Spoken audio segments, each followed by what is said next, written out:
زدني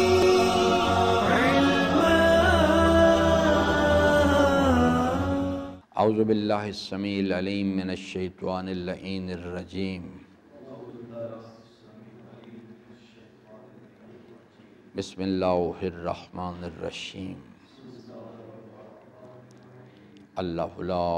الہ الا ہوا الحی القیوم لا تاخذہ سنۃ ولا نوم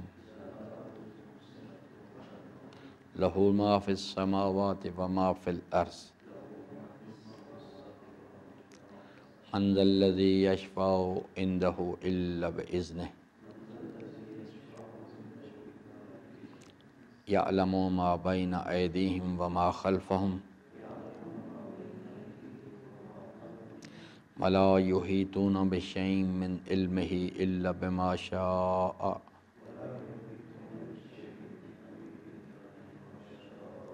وسع کرسیہ السماوات والارض ولا یؤودہ حفظہما وہو العلی العظیم لا اکراہ فی الدین قد تبین الرشد من الغی فمن یکفر بالطاغوت وَيُؤْمِن بِاللَّهِ فَقَدِ اسْتَمْسَكَ بِالْعُرْوَةِ الْوُثْقَىٰ لَا انفصام لَهَا وَاللَّهُ سَمِيعٌ عَلِيمٌ اللَّهُ وَلِيُّ الَّذِينَ آمَنُوا يُخْرِجُهُم مِّنَ الظُّلُمَاتِ إِلَى النُّورِ وَالَّذِينَ كَفَرُوا اولیاؤہم الطاغوت یخرجونہم من النور الی الظلمات اولئک اصحاب النار ہم فیہا خالدون صدق اللہ مولانا العظیم وصدق رسولہ الکریم وصلی اللہ علی سیدنا ونبینا محمد وآلہ الطاہرین ربی شرح لی صدری ویسر لی امری واحلل عقدۃ من لسانی یفقہوا قولی۔ حضرات محترم، آیت الکرسی کے مطالب میں ہم بات کر رہے تھے، اور یعنی بنیادی نظریہ جو اللہ تبارک و تعالیٰ نے بیان فرمایا وہ ہے کہ اللہ لا الہ الا ہوا۔ چونکہ یہ وہ جو تصور الہ ہے، نظریہ الہ ہے، یہ وہ بنیادی چیز ہے جس پر کہ انسانی عملی زندگی کا بیہیویئر بنتا ہے۔ جس چیز کو انسان الہ تسلیم کرے گا اس کی شناخت میں، اسی کے ساتھ انسان جو ہے یہ پریکٹیکل بیہیویئر بنائے گا کہ اس کو راضی کرنے کے لیے عمل کرے گا، اور اسی کے ساتھ مشکل وقت میں اس سے امید وابستہ کرے گا۔ تو اب یہاں سے یعنی اس کے اوپر اللہ تبارک و تعالیٰ نے دلیل بیان فرمائی۔ اب یہ جو مسنگ لنک ہے وہ یہ ہے کہ یعنی ہم لوگ جو ہیں وہ اسے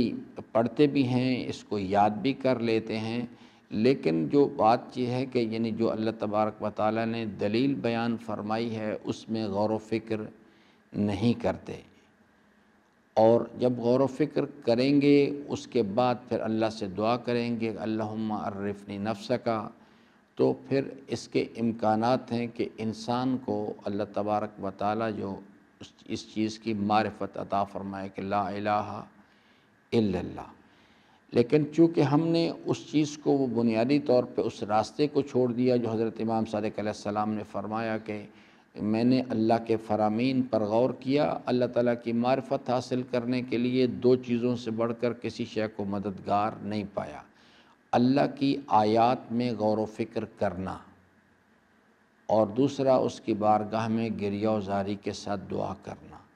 اب یہ کائنات کی کتاب اللہ تعالیٰ نے اپنی قدرت کے قلم سے لکھی ہے، اور کہا کہ اگر آپ اس نظریے کو سمجھنا چاہتے ہیں، آپ میری معرفت حاصل کرنا چاہتے ہیں، تو معرفت کا مطلب ہی یہی ہے کہ انسان اس نظریے کو یہ جو اسٹیٹمنٹ ہے کہ الحمدللہ رب العالمین یا لا الہ الا اللہ، یہ اسٹیٹمنٹ کو سمجھے، اس کے مفہوم کو سمجھے، اس پر یقین پیدا کرے اس چیز کو، تو اب اگر ہم اس میں غور و فکر نہیں کریں گے تو وہ چیز جو ہے، جو مطلوبہ شے ہے کہ ہم اس کی معرفت حاصل کر سکیں، یہ اصل میں ساری بات جو ہے وہ اسی کہ اس کائنات کی کتاب کے بارے میں اللہ تبارک و تعالیٰ نے مختلف چیزوں کو بیان فرمایا کہ آپ اس پہ غور و فکر کریں، اس راستے سے میں چونکہ اس شان کا مالک پروردگار ہوں، آپ اس کائنات میں غور و فکر کر کے دیکھ لیں تو پھر آپ کو سمجھ آ جائے گی بات یہ۔ چونکہ انسان جو ہے وہ میں نے عرض کیا کہ جو اس میں کیچ ہے، یہ مسنگ لنک ہے، وہ یہ ہے کہ ہم نے آیت الکرسی کو یاد ضرور کیا ہے، لیکن ہم اس کو اس اینگل سے نہیں دیکھتے، یہ بنیادی طور پہ انسان سازی کا پروگرام ہے۔ انسان سازی کے پروگرام میں سب سے پہلی چیز جو میں نے عرض کی تھی کہ انسان کی شناخت کو ٹھیک کرنا ہے کہ حقیقی مفاد کیا چیز ہے، کیونکہ اس کی پریکٹیکل بیہیویئر بنتے ہیں اسی شناخت پہ کہ مفاد کیا چیز ہے اور نقصان کیا چیز ہے۔ جب اس کا صرف ہمیں یاد کر لیتے ہیں، ہمیں اس چیز کے بارے میں نہ آگاہی ہوتی ہے نہ یقین ہوتا ہے، تو اس کا نتیجہ یہ نکلتا ہے کہ آیت الکرسی یاد کر لینے کے باوجود بھی عملی زندگی کے اندر نفس کو الہ مانتے ہیں، نفس کی خواہشات کو تسکین کرنے کے لیے، پورا کرنے کے لیے عمل کرتے رہتے ہیں اور آیت الکرسی کو صرف یاد کرتے رہتے ہیں۔ یہ چیز جو ہے، یہ اس کے بعد اگلا مرحلہ ہے کہ جو دعویٰ اللہ تبارک و تعالیٰ نے پیش فرمایا ہے اور اس پر جو دلیل پیش کی ہے، اس کے اندر ہم نے غور و فکر کرنا ہے، پہلی چیز۔ دوسرا، اللہ کی بارگاہ میں گریہ و زاری کے ساتھ دعا کرنی، اللہم عرفنی نفسک، اللہم عرف، یعنی پورے نظام کی، اللہ تبارک و تعالیٰ کی اور اس کا نظام جو ہے، عرفنی نبیک، عرفنی حجتک، یہ جب یہ کریں گے غور و فکر کے بعد، یہ سوال کریں گے اللہ تبارک و تعالیٰ سے، تو پھر اللہ تبارک و تعالیٰ جو انسان کو نور معرفت عطا کرنا، نور یقین عطا کرنا، یہ اللہ تعالیٰ کا کام ہے اس چیز کے لیے۔ تو اب اس کے بعد پھر اگلا مرحلہ ہے کہ جب انسان جو ہے وہ اس نے عمل کرنا ہے، جان لیا تو پھر عمل کرو، جب اس چیز کو کہ اللہ کے سوا شان الوہیت کسی کے لیے زیبا نہیں ہے، تو پھر وہ اس راستہ جو اللہ تبارک و تعالیٰ نے بیان فرمایا ہے، اس راستے پر عمل کرو، اس راستے پہ سفر کرو زندگی کا۔ تو چونکہ یہ ہمارا جو پرابلم ہے کہ ہم رک جاتے ہیں اس مقام پر آ کے، آیت الکرسی کو پڑھتے ہیں، اس کو یاد کرتے ہیں اور اس کے بعد مطمئن ہو جاتے ہیں کہ ہمارا کام مکمل ہو گیا ہے اس چیز کے لیے۔ اس کے لیے ایک بہترین چیز ہے، باقی جگہ پر تو شاید اب پتہ نہیں اب وہاں بھی باقی ہے بلتستان میں یا نہیں، لیکن وہاں پہلے ایک چیز تھی کہ وہ لوگ قرآن کریم کو بیٹھ کے اس کو یاد کرنے کا مقابلہ کرتے تھے، اس کی تلاوت کا مقابلہ کرتے تھے۔ گلگت میں بھی یہ چیز نہیں تھی، البتہ بلتستان میں تھی، تو لیکن وہ یہاں کے رک جاتے تھے، جبکہ یہ تمام چیزیں یہ در حقیقت یہ بنیادی طور پہ یہ روحانی کیمسٹری کے نسخے ہیں، ان کو عمل میں اس پر یقین پیدا کرنا ہے، اور پیدا کرنے کے بعد پھر اس یقین کی بدولت جو ہے اگلا مرحلہ ہے کہ جب یقین کی توانائی آ جائے، تو میں نے بصیرت کے مسئلے پر بڑی تفصیل سے عرض کیا آپ کی خدمت میں کہ پھر اس کی یعنی شعور پہ حاصل کرنا ہے کہ اس یعنی نور یقین، یہ جو توانائی ہے یقین کی، اس کو کب، کہاں اور کیسے استعمال کرنا ہے، پھر عمل کی میدان میں اترنا ہے اور عمل کے اس کو اکارڈنگلی اس کو استعمال کرنا ہے، کیونکہ مطلوب چیز اللہ کی فرما برداری بھی نہیں ہے۔ اللہ تعالیٰ کی فرما برداری ایک وسیلہ ہے اللہ تعالیٰ کی رضا حاصل کرنے کے لیے، اور یہ ہے اصل کیچ، یعنی اصل مرکزی نقطہ جہاں پہنچنا ہے۔ عمل بھی بذات ہی مطلوب نہیں، یاد رکھیں، یعنی اللہ تعالیٰ کی فرما برداری ایک وسیلہ ہے اللہ تعالیٰ کی رضا حاصل کرنے کے لیے، تاکہ جب ہم دنیا سے جائیں تو ہم اللہ تعالیٰ کی رضا ہمارے پاس موجود ہو، یہ اصل۔ اور وہ کس لیے کہ آگے جو کچھ منازل ہیں، آخرت کی منازل جو ہیں، وہاں پر جو چیز ہے وہی لوگ کامیاب ہوں گے جو جب اس دنیا سے جا رہے تھے تو اللہ تعالیٰ کی رضا ان کے پاس موجود تھی، ورنہ انسان عمل کے ڈھیر لے کے چلا جائے وہاں پہ، وہ کامیاب ہونے والا نہیں ہے وہاں پہ۔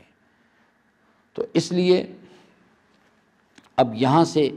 اللہ تبارک و تعالیٰ فرماتا ہے کہ ہم نے آپ کو سمجھا دیا، لا اکراہ فی الدین، یہ جو راستہ ہے کہ دین یعنی سٹائل آف لائف آپ کیا ایڈاپٹ کرنا چاہتے ہیں، کیا اختیار کرنا چاہتے ہیں، ہم نے آپ کے اوپر کوئی جبر نہیں کیا۔ چاہے آپ مرضی ہے آپ اللہ کو الہ مانیں اور اللہ تبارک و تعالیٰ کی بندگی کا راستہ اختیار کریں، جو راستہ اللہ تبارک و تعالیٰ نے بیان فرمایا ہے اس کو ایڈاپٹ کر لیں، آپ کی مرضی ہے۔ دوسرا دین جو ہے وہ یہ ہے کہ اپنے نفس کو الہ گردانیں اور عمل کی منزل میں جو جس کا تقاضا نفس کرتا ہے اس پہ عمل کریں۔ دو ہی دین ہے یہ، ایک شکرتم کہلاتا ہے، ایک کفرتم۔ شکرتم کریں گے تو انسان جو ہے وہ اس یعنی حزب اللہی گروہ میں چلا جائے گا، اگر نفس پرستی کریں گے حزب الشیطان میں چلا جائے گا۔ اسی یہ باقی جو تقسیم ہمیں اپنے گرد و پیش میں دکھائی دیتی ہے یہ سب اصل میں یعنی گردش زمانہ کے ساتھ ساتھ وقت کے ساتھ ساتھ یہ چیزیں بنتی رہتی ہیں۔ قرآنی تقسیم صرف یہی ہے کہ انسان دو دین ہیں، یا انسان شکر تم کرے گا یا انسان کفر تم کرے گا، اور اگر شکر تم کرے گا اپنی عملی زندگی میں اللہ کی اس یقین کو پیدا کرے گا وَمِمَّا رَزَقْنَاهُمْ کہ میرے پاس کوئی کمال ذاتی نہیں، سب کچھ اللہ کا دیا ہوا، کوئی نعمت میرا ذاتی کمال نہیں، سب کچھ اللہ کا دیا ہوا ہے، اور اس شناخت کی بدولت یعنی اس کو اللہ تبارک و تعالیٰ کے بتائے ہوئے طریق پر استعمال کرے گا، یہ شکر تم کا راستہ ہے۔ یہ راستہ اس پہ چلنے والے لوگ جو ان کو قرآن کریم میں کہا گیا یہ حزب اللہ ہی گروہ ہے، کیونکہ ان کی زندگی کا طرز عمل کیا ہے؟ کان اخذہ للہ، ترکہ للہ، حبہ للہ، بغضہ للہ۔ اس واسطے کہا جاتا ہے کہ یہ حزب اللہ ہی گروہ ہے، ان کی زندگی کا محور و مرکز فقط اللہ کی ذات ہوتی ہے، کوئی عمل، کوئی سوچ، کوئی ارادہ، کوئی عمل نفس کی خواہش کے تحت وجود میں نہیں آتا، بس اس واسطے دوسرا وہ حزب الشیطان ہے۔ شیطان کون سا؟ جو اندر بیٹھا ہے، نفس انسان کا، ہر انسان کا حضرت نے فرمایا شیطان لگا ہوا ہے۔ تو جو انسان اس نفس کی خواہشات کی تسکین کے لیے عمل کرتا ہے، یا تو اس نظریے کو تسلیم نہیں کرتا کہ الحمدللہ رب العالمین، اور عمل کی منزل میں جا کے جو نفس کہتا ہے تقاضا کرتا ہے، نفس کو راضی کرنے کے لیے عمل کرتا ہے۔ دوسری شکل ہے جو اس میں گمراہی کی، وہ یہ ہے کہ زبان سے کہتا ہے کہ وَمِنَ النَّاسِ مَن يَقُولُ آمَنَّا بِاللَّهِ، میں اللہ پر ایمان لایا، میں رسول پر ایمان لایا، میں جنت و دوزخ پر اعتقاد، لیکن اس کے پاس وَمَا هُم بِمُؤْمِنِينَ یقین نہیں ہے۔ قرآن کریم یہ نہیں کہتا وہ تسلیم نہیں کرتے، قرآن تو خود کہتا ہے یہ تسلیم کرتے ہیں، وَمَا هُم بِمُؤْمِنِينَ مگر یہ ان کے قلوب میں ابھی ایمان داخل نہیں ہوا یہ لوگ جو ہیں۔ اور عمل کی منزل میں کیا کرتے ہیں؟ جو نفس کہتا ہے اس پہ عمل کرتے ہیں۔ دونوں کے دونوں جو یہ حزب الشیطان ہے، کیونکہ جو نفس کے پیروکاران ہیں، نفس جو کچھ تقاضا کرتا ہے، یا عملی زندگی میں جو گرد و پیش میں طاغوتی قوتیں جو ہم نے کل بھی بحث کی، اس کے کہنے کے مطابق چلتے ہیں، یا یہاں سے اس چیز اب اللہ تعالیٰ فرماتا ہے کہ لا اکراہ فی الدین، ہم نے کوئی جبر آپ پر نہیں۔ قد تبین الرشد من الغی، ہم نے وہ راستہ جو ہدایت کا راستہ ہے وہ کھول کے آپ کے سامنے بیان کر دیا، آپ کو بتا دیا۔ من اینا، آپ کہاں سے آئے ہیں، کس نے پیدا کیا ہے، وہ کس شان کا مالک ہے، اور اس کا آپ کے ساتھ کیا رابطہ ہے۔ فی اینا، یہ دنیا کیا چیز ہے، اس نے ہمیں آپ کو یہاں کیوں لا کے رکھا ہے، آپ کے لائے جانے کا مقصد کیا ہے، اور اس مقصد کو حاصل کرنے کا طریقہ کار کیا ہے، اس راستے کی رکاوٹیں کیا ہیں، اس راستے کے سپورٹنگ ایلیمنٹس کیا ہیں، ساری بات آپ کو تفصیل سے سمجھا دی ہے۔ الی اینا، آپ کی بازگشت کس طرف ہو رہی ہے، موت کیا چیز ہے، آگے کوئی چیز ہے یا نہیں ہے، اور اگر ہے تو وہ کیا ہے، اور اس کا آج سے کیا تعلق، سب باتیں آپ کو تفصیل۔ قد تبین الرشد، رشد کہتے ہیں ہدایت کا راستہ، فلاح و کامیابی کا ہم نے آپ کو بالکل من الغی یعنی ضلالت و گمراہی۔ ضلالت و گمراہی کیا چیز ہے؟ حضرت نے فرمایا کہ نفس کی خواہشات کی پیروی ضلالت و گمراہی ہے، اور ہر ضلالت و گمراہی کا انجام جہنم ہے۔ اللہ تعالیٰ فرماتے ہیں ہم نے کھول کے ساری بات آپ کے سامنے رکھ دی، اب عمل کے منزل میں آپ آزاد ہیں۔ ایک راستہ جو ہے کہ جس کو وہاں پہ کہا کہ کفرتم و شکرتم فمن یکفر بالطاغوت، ایک راستہ یہ ہے کہ انسان طاغوت کی اتباع کرنا شروع کر دے۔ میں نے طاغوت کے بارے میں آپ کو ساری تفصیل سے سمجھا کہ انسان کے ایک اندرون میں طاغوت ہے اور ایک بیرون کے اندر طاغوت ہے انسان کو۔ اور یاد رکھیے گا یہ جو اندرون کے طاغوت کے ساتھ جنگ ہے اس کو کہتے ہیں جہاد بن نفس، اور جو بیرون کا طاغوت ہے اس کے ساتھ جنگ ہے اس کو کہتے ہیں جہاد بالسیف، ان کے ساتھ وہ جنگ لڑنی پڑتی ہے اس چیز کے لیے۔ اور یعنی حضرت ایک جنگ کے لیے تشریف لے گئے تھے، واپس تشریف لا رہے تھے، بیرونی طاغوت کے ساتھ جنگ کر کے آ رہے تھے، تو فرمایا کہ یعنی جب واپس مدینہ کی طرف تشریف لا رہے تو فرمایا کہ آپ حضرات جہاد اصغر سے جہاد اکبر کی طرف جا رہے ہیں۔ تو اصحاب رسول حیران ہو گئے، انہوں نے کہا یا رسول اللہ کوئی اس سے بڑی جنگ درپیش ہے؟ کہا کہ نہیں، نفس کے ساتھ جہاد، یہ جہاد جہاد اکبر ہے۔ اور جب انسان اس جہاد میں شکست کھا جاتا ہے تو پھر بیرون کا جہاد انسان کو سمجھ ہی نہیں آتا کہ کیا کرنا ہے، جو اس وقت ہمارے ساتھ ہو رہا ہے۔ یہ اس وقت یعنی مسلمان قوم کو جو مین پرابلم ہے وہ یہی ہے کہ اس کو سمجھ ہی نہیں اس چیز کے بارے میں کہ ہم اس چیز کی طرف متوجہ ہیں کہ داڑھی کا سائز کیا ہونا چاہیے، امامے کا رنگ کیا ہونا چاہیے، وہ اعلیٰ حاصل کے انہیں کہتے ہیں کاسمیٹکس،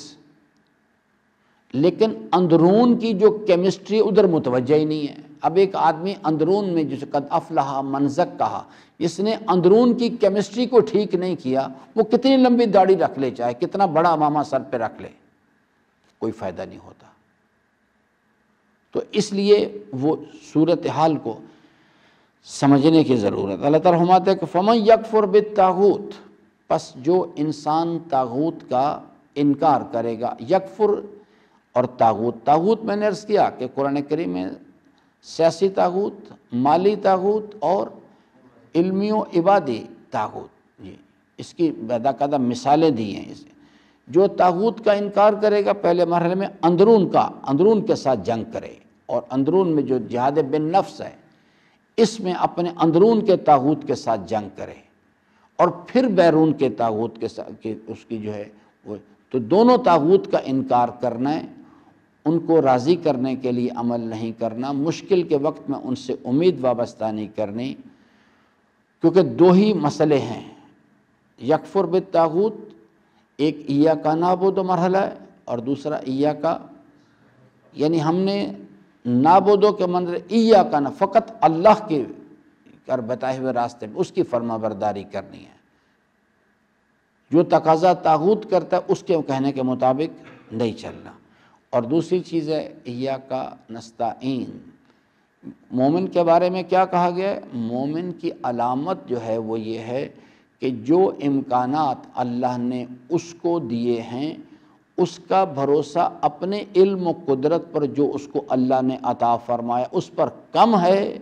جو روابط اس کے پاس ہیں، جو یعنی عزت و احترام ہے ان پر بھروسہ کم ہے، اور اللہ پر زیادہ، اللہ کی قدرت پر بھروسہ۔ ایاک نستعین، یکفر بالطاغوت سے مراد ہے کہ نہ اس کو راضی کرنے کے لیے عمل کرنا ہے اور نہ ہی کسی مشکل کے وقت میں اس سے امید وابست، بلکہ اس کا بھروسہ اللہ پر ہو، اس کو کہتے ہیں یکفر بالطاغوت۔ وَيُؤْمِن بِاللَّهِ، ابھی کل کی بات ہے، ایک صاحب نے میرے پاس ایک ویڈیو کلپ بھیجا، وہ ایک صاحب ہیں، وہ یعنی وہ زرداری کو اپنا الہ مانتے ہیں، وہ زنجیر پکڑی ہوئی تھی ہاتھ میں، اس سے ماتم کر رہے تھے، زرداری زرداری زرداری، وہ بجائے اب ایک نیا یعنی سلسلہ انہوں نے شروع کر دیا، بجائے امام حسین علیہ السلام کا نام لینے کے، جو لوگ کم از کم پہلے امام حسین علیہ السلام کا نام تو لیتے تھے، اب اس نے وہ بالکل وہ زرداری کے نام پہ ماتم کر رہا تھا کہ زرداری کو آپ نے گرفتار کر لی، تو یہ یعنی پرابلمز ہیں معاشرے کا۔ معاشرے کو میں آپ کو صحیح عرض کروں، اس معاشرے کو دین کی الف بے کا بھی نہیں پتہ، الف بے جسے کہتے ہیں، کیونکہ دین جو ہے اللہ کی ذات کا نام ہے، اللہ کی ذات سے شروع ہوتا ہے، اول الدین معرفت ہو، اللہ کی ذات کے گرد گھومتا ہے، نماز کے اللہ کا حکم ہے، کیوں پڑھی جائے؟ اللہ کی رضا حاصل کرنی ہے، اللہ کے بتائے ہوئے طریق پر پڑھنی ہے، اللہ کی ذات کے گرد گھومتا ہے، اور اللہ کی ذات پر ہی ختم ہو جاتا ہے کہ اس تمام جو سٹائل آف لائف ہے اس کا مقصد کیا ہے؟ اللہ کی رضا حاصل کرنا ہے۔ جس معاشرے کو پتہ ہی نہیں ہے، اسے معرفت تو بہت دور کی بات ہے، انہیں پتہ ہی نہیں، تو وہاں پہ آپ کیا امید کر سکتے ہیں کس چیز کے بارے میں؟ واقعہ بہت ہی خوفناک قسم کی صورتحال ہے۔ تو اللہ تعالیٰ فرماتا ہے فَمَن يَكْفُرْ بِالطَّاغُوتِ وَيُؤْمِن بِاللَّهِ، یؤمن باللہ سے مراد یہ ہے کہ جو حضرت نے فرمایا نا، بس چھوٹی چھوٹی مثالوں سے سمجھیں۔ فرماتے ہیں کہ میں حیرت کرتا ہوں ان لوگوں پہ جو کہتے ہیں کہ ہمارا جنت پر ایمان ہے۔ جنت پر ایمان سے مراد یہ ہے کہ ان اعمال کو انجام دیا جائے جو انسان کو جنت میں لے کے جائیں گے۔ ایک آدمی کہتا ہے میرا جہنم پر ایمان ہے، وبالیوم الآخر، اور ان اعمال سے اجتناب نہیں کرتا جو انسان کو جہنم لے جائیں گے، تو امام فرماتے ہیں میں حیرت کرتا ہوں کس قسم کے ایمان کی باتیں کرتے ہیں یہ پتہ نہیں کس قسم کے لوگ ہیں یہ باتیں کرتے ہیں کہ ہمارا ایمان ہے اللہ تعالیٰ پر اور اس کے قائم کردہ نظام پر۔ یؤمن باللہ سے مراد جو ہے یہ ایک بہت بڑا پرابلم ہے، اس وقت بھی ایگزسٹ کر رہا ہے۔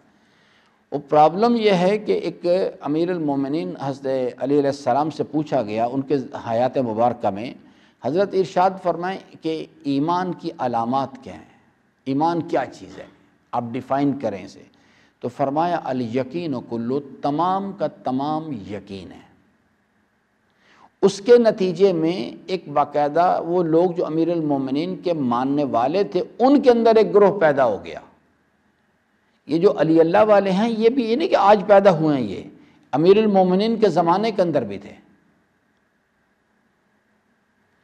تو ایک گروہ پیدا ہو گیا، وہ کہتے تھے عمل کی کوئی ضرورت نہیں ہے، اور امیر المومنین کا یہ قول دلیل کے طور پہ پیش کرتے تھے کہ امام نے فرمایا کل یقین و کل، بس ہمارا یقین ہے، ہمارے پاس عمل کی کوئی ضرورت نہیں۔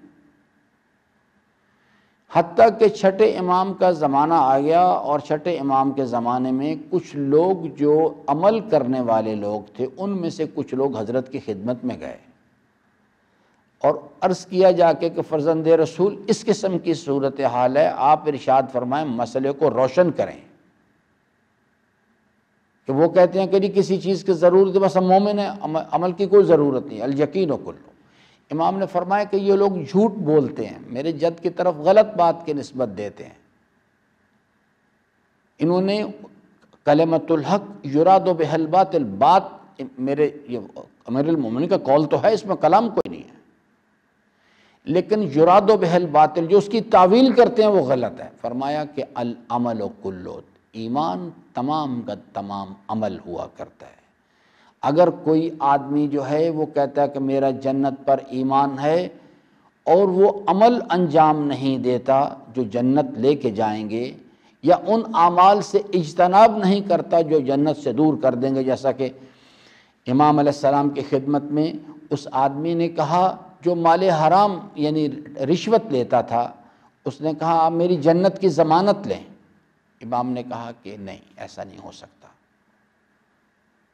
میں آپ کی ضمانت نہیں لے سکتا، اس واسطے کہ آپ مال حرام کھاتے ہیں،